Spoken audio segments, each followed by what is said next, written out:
also knew I have tons of stuff I need to prep, and I don't have a work location yet. And so I think it was the 7th of January where I really started to get a little antsy. And was like, man, I don't have a workspace yet, and I don't really know what that workspace is supposed to be. So I literally prayed for the right tool. I said, God, you know why we're here, and you know what I feel like I want to do, and I feel that's what you want me to do. So give me the right tool.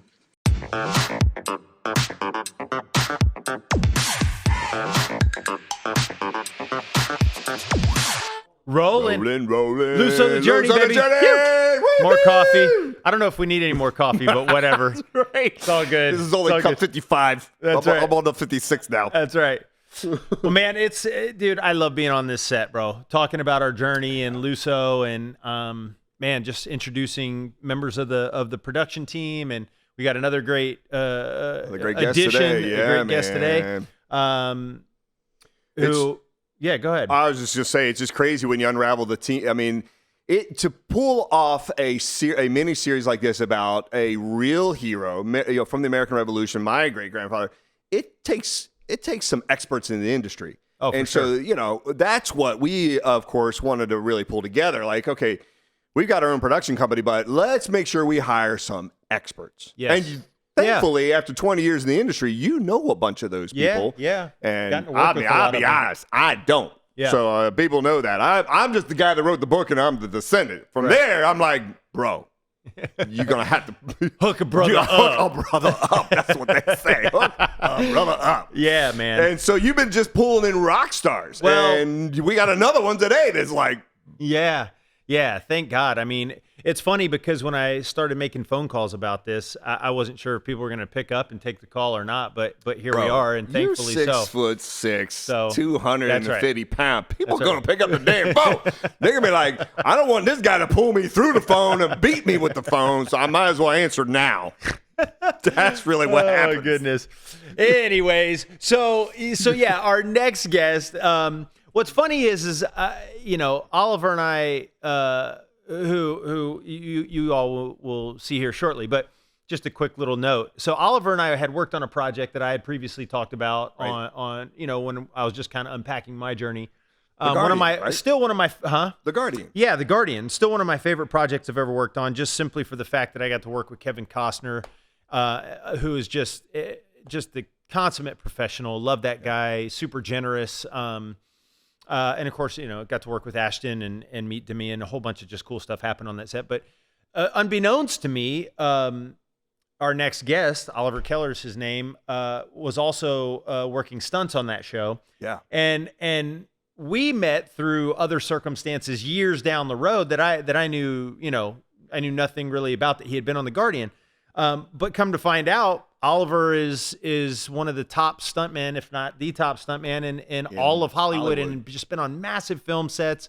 And again, we talk about God's providence, man. And Oliver and I came into each other's lives really through a totally different circumstance that had nothing to do with Hollywood. Not talk about on this show. We'll unpack that some other time. But the cool thing is that we get to work together now on this, and we're going to need an expert, like you said, in the field of stunts, because the project that we're doing has a lot of fight scenes, got a lot of choreography. It's a lot of epic battle stuff, and there's nobody better to choreograph that and be, handling that than Oliver. So let's bring him on. Oliver, what's up, buddy? Hey, welcome to the show. Yeah, man. Thank you. Welcome. Good seeing you guys. Good to see you, I love man. your setup. Yeah. Hey, thanks, man. That's all our set designer, Rika. Big shout out to Rika. And she also gets our the bomb. coffee Very for nice. us. That's She's right. amazing. And Lord knows we need more coffee. That's right. Hey, That's Rika, could you get on that? Yeah. Thanks, bud. No, I like the stormtrooper in the background, man. We were just talking about that, but golly, bro. Your studio. So talk to us about your story. So just so you guys know, Oliver is originally from Switzerland, and is obviously he's in Switzerland now. He owns a massive studio there called 1291 Productions.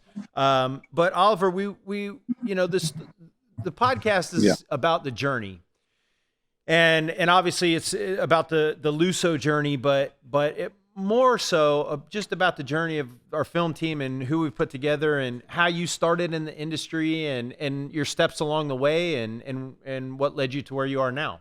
So, I'm good, Rika. Thank you, sweetie. So what, how, from Switzerland, man, how did you, one, Yeah. even know that you wanted to do this? And then how did you get to LA and create such an epic career out of it? How much time do we have? Well, That's right. We should I have know that's probably always told- the problem. That was always the problem. Okay. We got like 5 hours. Go ahead. we might get through it then. Well, I was 7 years old, and I saw a TV show called The Fall Guy. And some of you guys, I mean, you remember, I know, but it was an 80s, kind of Yes. cheesy but fun action TV show where Lee Majors played a stuntman. And that's when the first time that job was introduced to me, my young life of 7 years. And so I was like, wow, that's a job. That's what I want to do. Right. And I just could never let it go. Uh, I grew up in a country, that Wow, it's didn't have a large film industry at the time. I mean, population of 7 million people.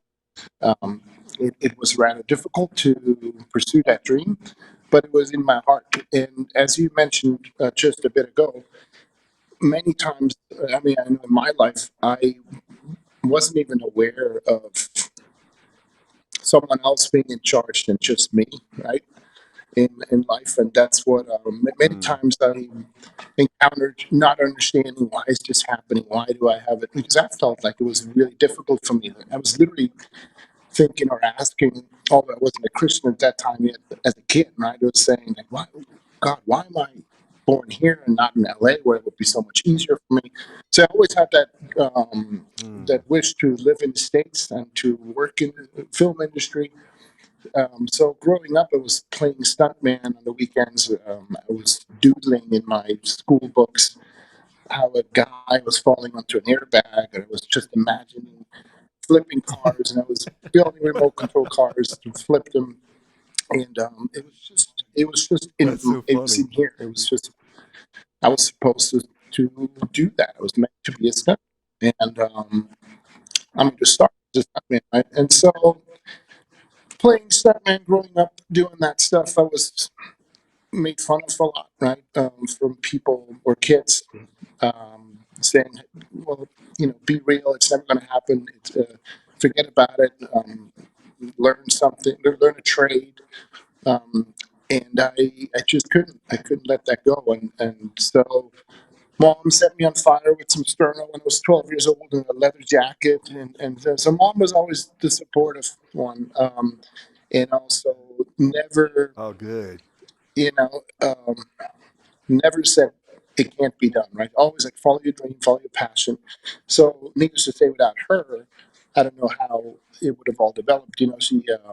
She then made it happen for me to go to a stunt school at 16 in Germany, which is right above Switzerland.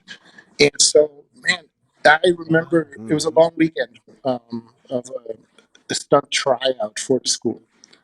And for the first time in my life, I felt understood because you're around people that have the same interests and want to do the same. And, and that just, I don't even think it was a fire anymore. It was an explosion of passion, and just like, oh my God, that's amazing. And then worked my way up in Germany, and then also started a little worked out of my garage, basically, a little bit of work here in Switzerland. So I ended up meeting a producer here in Zurich, and he was my door into the film industry, which was very little, like I said, very small in Switzerland. But you know, I learned how not to do it. I learned how to weld, so I built Yeah. my own roll cages for cars that I ended up rolling, um, and yeah, it was Oh, that's so cool. You yeah, building your it own was roll just cage. good. So And so then I crazy. got my pyro licenses to do special effects as well, bullet hits, explosions, and so on. And then at 24, I just wanted to do more, and I wanted to climb higher, right? And I um, Hmm. had no plan. and like $4,000 or $5,000 in my pocket and two duffel bags, and hopped on a plane and went to LA. And yeah, I mean, I'm Awesome. obviously taking some shortcuts here in the story, but ultimately I met Yeah. a really amazing man. His name is Bob Yurkis, and he's still around. He just turned 90. Um, yeah, Wow. he's kind of the godfather of stuntmen or stunt people. He started in the circus at the Hmm. age of 12. He traveled the world literally with the circus, and he ended up running his own circus. And then in the 50s, 60s, he because of his circus work, he ended up in the motion picture industry. He doubled Tony Curtis in trapeze and got into that world. And then he's an amazing man of God, and he has several old circus trailers in his backyard where he also has a 80-foot high fall tower, a trapeze, a trampoline, and so it's the it's the playground of stunt performers, right? So hundreds and hundreds of stunt performers have not only trained at Bob Yerkes's backyard, but also were supported with staying at his place. And I remember I stayed in his trailer, one of his trailers in his backyard, and on a food budget for like $4 or $5 a day, and just lived on passion, right? Yeah. Wow. I love that. Love Yeah, it. man. Living on passion. Which Man, so that's like the oftentimes, motto of my life. yeah, which so Live often, on passion. yeah, yeah. Well, so often in the industry, man, it's when you're trying to pursue that dream and get your foot in the door and keep working. That's what it Yeah. takes. If you don't have that, they say the town of Hollywood in general, or L.A., I guess. I mean, this is some years ago now, but the statistic was the town turns itself over every 6 months. 3 million Wow. move in, 3 million move out, and Really? yeah, and that Seriously. at least for the first decade I was there, that was the statistic, was the rate of attrition in LA. It was just super high because people come from Switzerland or Yeah. Nebraska or wherever they come from, in hope of a dream, and within 6 months they pack it up, and for various reasons, circumstance or whatever. But I think the through line in your case, mine, of course, some of our other guests is passion, and you would do it even if you weren't getting paid, and sometimes that's the only thing you have to run on. And obviously, for me, and I know you too, Oliver, are my faith. There's no way that I would have made it in LA if I didn't have Christ as my Savior, and I know the same goes for you, at least in the most recent years. But to your point, man, having that passion to do something is just paramount, Yeah. especially in this industry. Yeah, it's absolutely. I mean, how should I say? It's a necessity, right? You're not gonna survive if you stop treading water. That's just how it is. That's right. and That's Hmm. right. and Yeah, I that's right. know. I know it's easily said because so many people have dreams, and so many people also have different reasons why they don't follow through or why they give up. Um, and it's killing me. It's literally like it's giving me. I feel so bad for so many people that also have, want to achieve something, but they have all different reasons why they don't continue to chase their dream down. Yeah. But that's a whole different conversation, right? Um, so yeah. Anyhow, Right. then Yeah. to my story. So I met him, and he introduced me to other stunt coordinators, and they saw me train with others in the backyard. I was fortunate enough. I had another great mentor. His name is John Moyle. He's also still around, thank God. I believe he's 82 now. But man, he's old school. He's Italian. He grew up in Pittsburgh, and he's rough, man. I mean, now he's chilled, right? But man, when he was in his late 60s, and he was just old school Hollywood, right? Like there's no blah blah, there's Really? no icing on the cake. It's just rough, right? And he tells you how he feels, and he tells you. I mean, he's but he's a heart of Really? gold, right? And so I um I was young and was 24 years old and very eager to do stunts, of course. And at that point, I've already done big high falls and fire burns and car crashes and so on, but never did any fights, right? And John was telling me, he's like, you really have to learn how to fight because 75% of the work you do as a stunt performer is fights, and if they're big or small or whatever, right? It's just something that happens often in the industry. And I hated it, and I hated it because I sucked at it, right? Terrible. And man, he drove me hours and hours and hours at Bobby's backyard. Sometimes he put a fight scene together where I fought like 12 other people, and oh yeah, there was just all Really? over the place. That's But it's awesome. all choreography, right? There's 40 some moves in some of them, Right. and Correct. LA weather, right? It's in the summer, it's just brutal hot, and but you don't care, right? And then eventually, when I learned how I got better at it, it was fun, right? And then John was teaching me about why do you have to be at a certain spot at a certain moment when you about to punch someone, and what to do when your dance partner, basically, because it's basically nothing else but choreography. Yeah. And because you always have to be aware of where's the lens, and then uh, also what's the size of the lens. So there's all this different stuff, right? It's not just about being a stunt performer, it's about Wow. filmmaking, right? And how do you Yeah, create that's this right. dynamic and so on. And I am so grateful because all this, you can't buy that. You can't buy it. You can't. It's just the seat time, right? It's the time you have to invest and show up. You That's got to right. show Yeah. up, and continue to Yep. be humble and learn and pass on knowledge, and then yeah, it's just Humble. I like that. it's been Humble. an amazing journey. And then you get Good word. opportunities to work on certain projects, and you got to prove yourself because you're only as good as your last job. Um, and and it was interesting though because Mm. I didn't speak the language, English, very well at all. I have basically Beavis and Butthead knowledge, right, from TV, and and so Beavis so and then Butthead. That's awesome.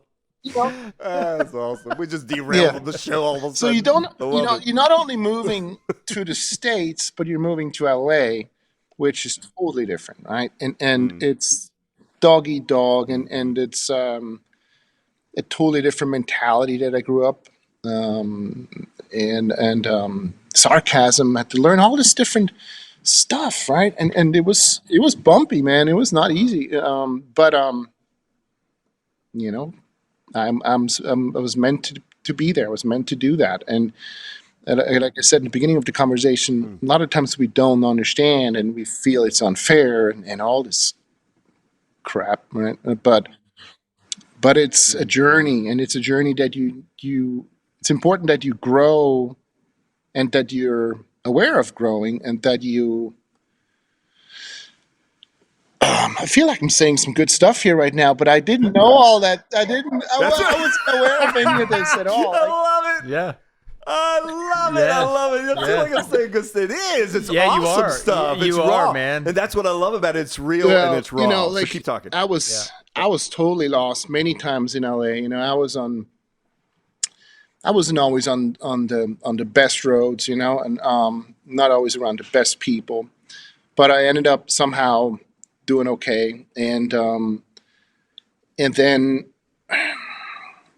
I Bobby Yerkes, he took me onto Bible studies at the CBS Radford lot, which is MFI, Media Mm. Fellowship for International. So it's a lot of Yeah.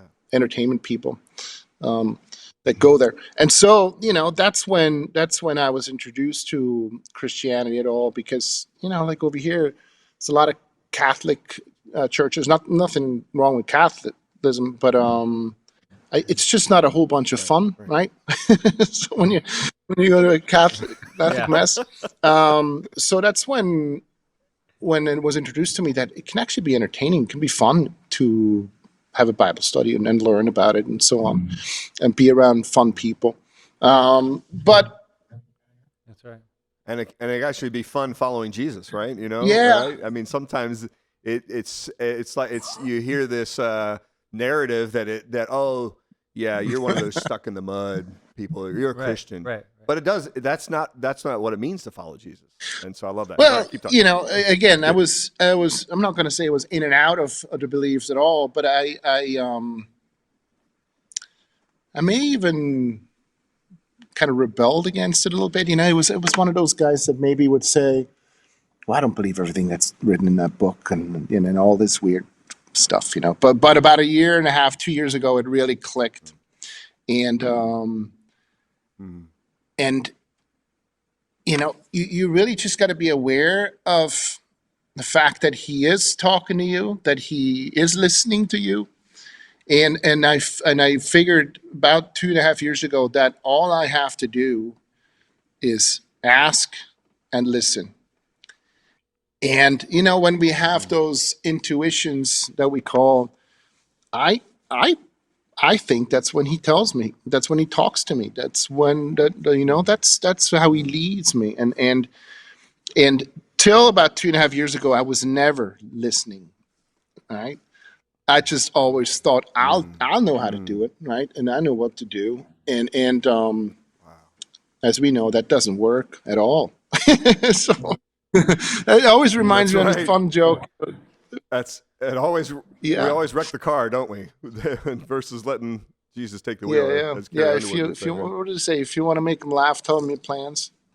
And so Yeah, that's true, man. man. Right. Right. So Yeah, man. I turned that way, and now I just listen. And since I did that, you guys, as you know, because I told you that before, um, it's going in the right direction. I mean, like after 21 years of working in the States and creating a really nice, comfortable living and working on all those movies and stuff, I did reflect though, and I would say that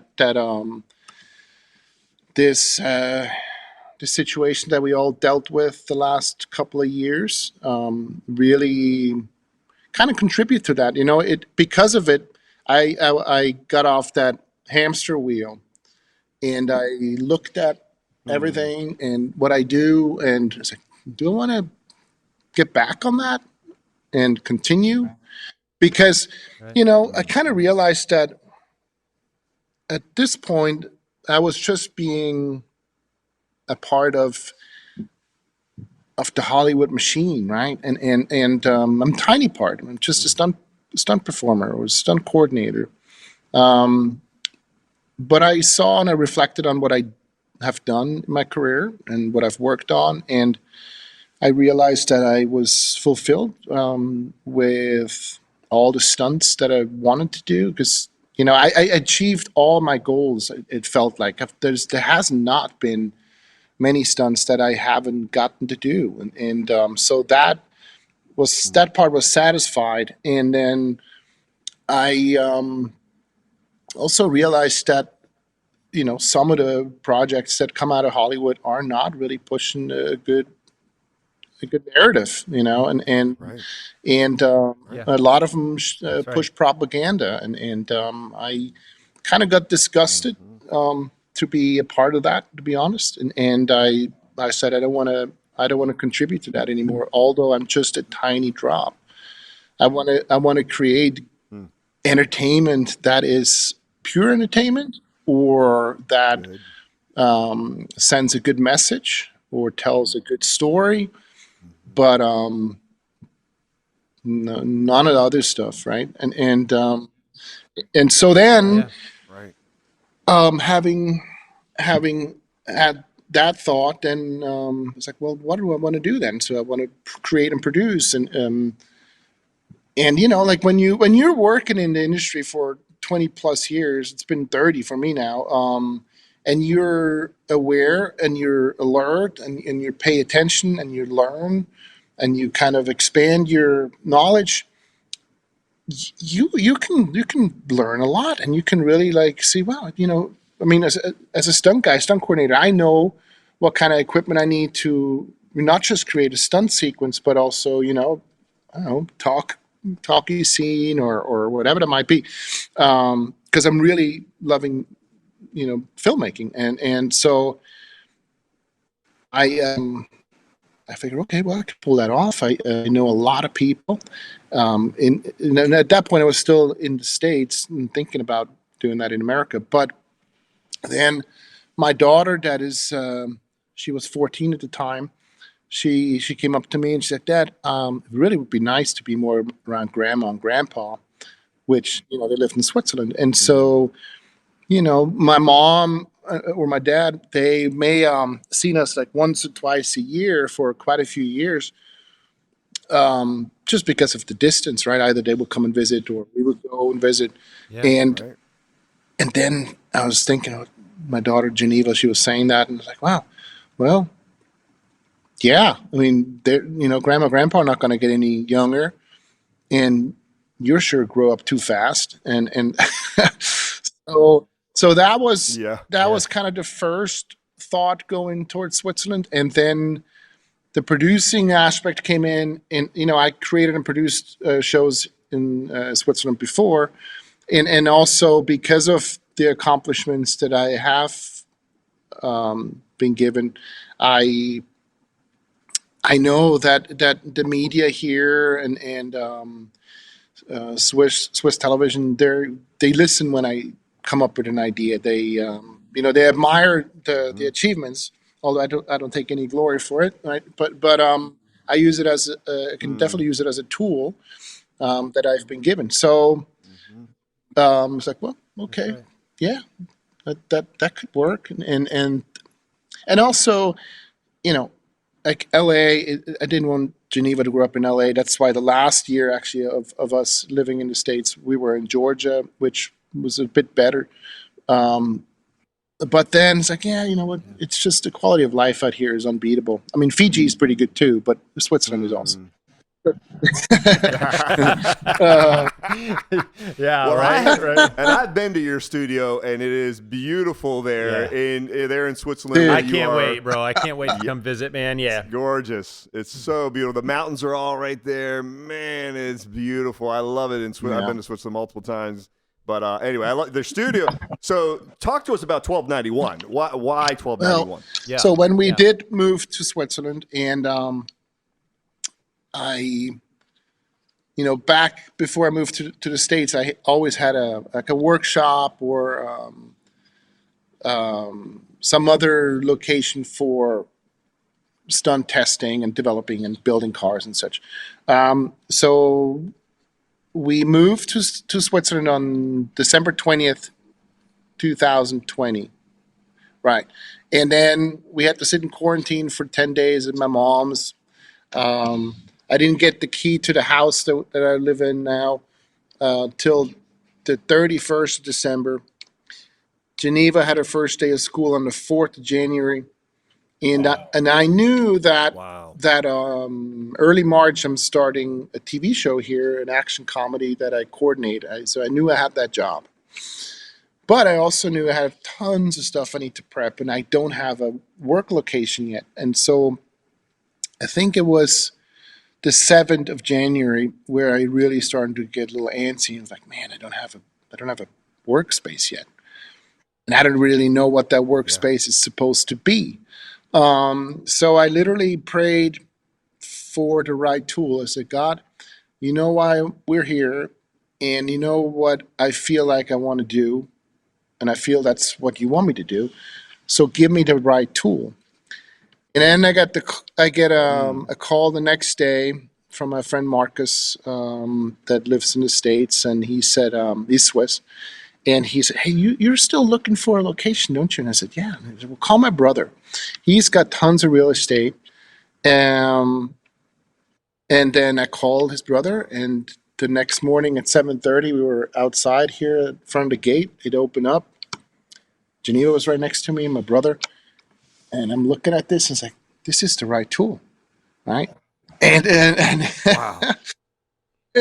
dude. I love Wow. that, man. A phone call from the U.S. I know. to you in Switzerland. That's just wild how I know. God does that. Yeah. Wild I know. to me. Maybe maybe it's just me, but I'm like, No, it's you amazing. get a phone call from the U.S. The Yeah. guy was like, yeah, call my brother there in Switzerland, and then you show up at that place because, bro, you got the biggest studio in Switzerland, that's right? correct. If I'm not mistaken. Yeah. It was built 22 years ago for a photo studio, so that's why we have those endless walls, those giant endless walls. But somehow that didn't work out. I don't know what the business problem was that he had.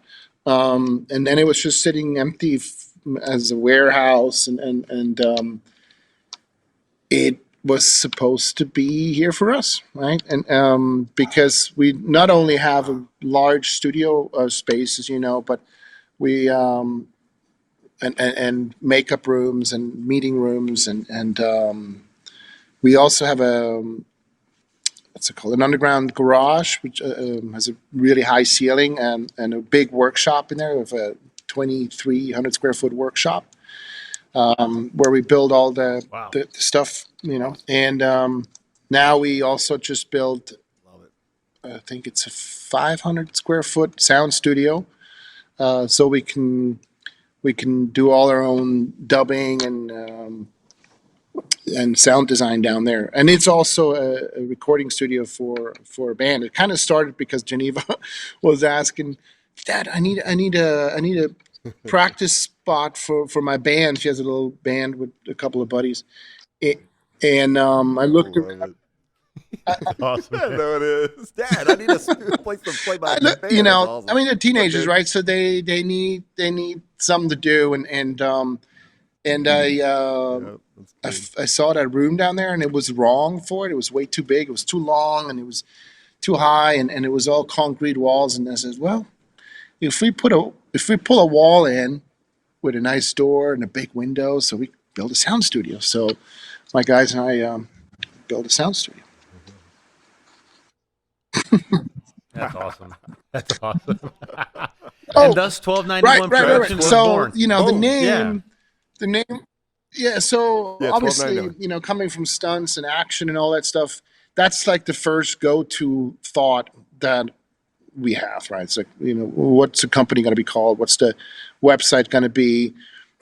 But I wanted to obviously not only make it sound like that's all we do is stunts and special effects and action, which is also what we do, but we're producing. And I don't know, man. It was one of those things.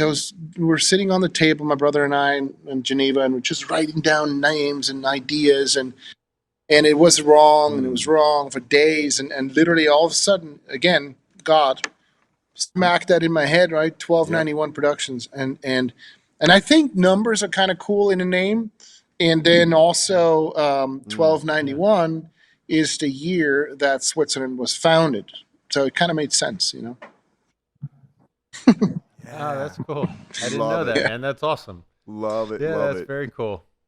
Yeah. Well, I know we're running short on time. Yeah. But I will say this: you posted a picture recently on social media, which if people haven't gone and follow 1291 Productions on social media, whether Instagram or whatever. But I saw this picture just recently.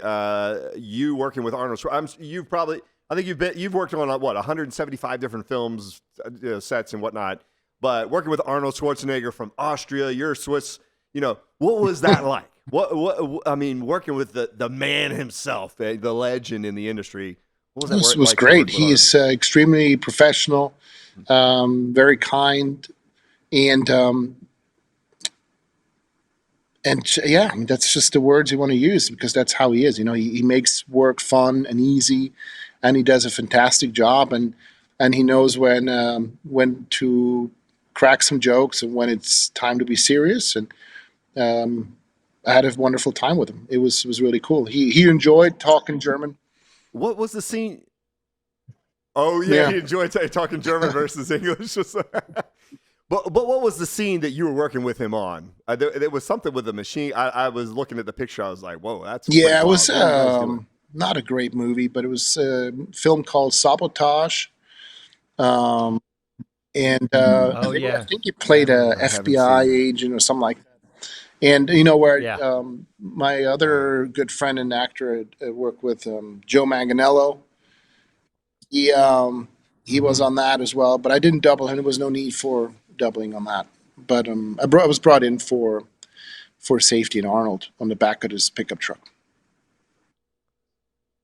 Oh, gotcha. Yeah, I mean, you know, That's at cool. that That's time, cool. I think he That's must have always been in his 60s, I assume. And, you know, we're going about 40 miles an hour with this pickup truck through Atlanta downtown.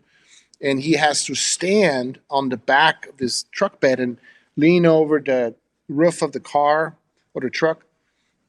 You know, he had a safety belt on, so he couldn't go overboard left or right, but he could still fall flat on his. I mean, we had also a little line in the front, but he could also fall on his butt, no problems. But you know, he's a strong man, and he did great. strong awesome. like this guy right here. Like Peter. That's right. That's right. Brian Patrick Way. Well, listen, we've you guys don't know this, but we had a production meeting weeks ago in Utah where we got to, you know, spend some time with Oliver, and man, just an awesome guy. And Oliver, man, Travis and I feel super blessed that you're on this project with us, and man, just looking forward to more fun times in the pickup truck and laughter and skiing. And skiing. Like Yeah, we wild got to do person some. death. Yeah, That's we got right. to do some epic skiing in Utah. Yeah, it was awesome. So hopefully more of that. But man, thanks so much for joining us on here, bro, and even more for being a part of the. Dude, the thank journey you with us. guys. I can't wait. This is. I told you before when I read the script. I usually have kind of a hard time reading in general, but I flew through that script and I had tears in my eyes in the end of it. I mean, it was so good and such a solid, good story. Can't wait to be a part to make it happen, to tell the story. And there's some really epic, cool stuff in there. Yeah. Yeah. Thanks, bud. Thanks. Appreciate you. Give Geneva our best, man. Yeah, absolutely. Thanks for coming Thank you, on today, guys. bud. Thank you guys so much for checking out this episode of Luso the Journey. This journey wouldn't be possible without you guys. And look, there's many ways that you can help, but one of the biggest ways that you can help is by subscribing to the channel, also sharing it with all your history-loving friends and all your friends who don't love history. And join us on this journey.